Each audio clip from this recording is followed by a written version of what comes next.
ตอนนี้เมนูที่แม่จะทำนะคะก็คือแกงหวายค่ะ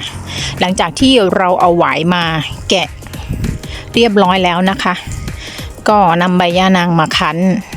ใส่รสดีลงไปก็จะมีผงชูรสเล็กน้อย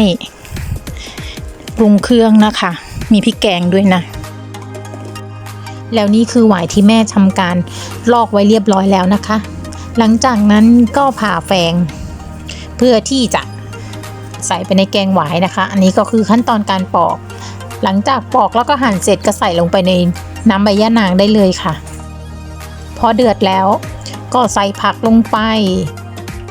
หน้าตาออกมาแบบนี้อร่อยมากค่ะ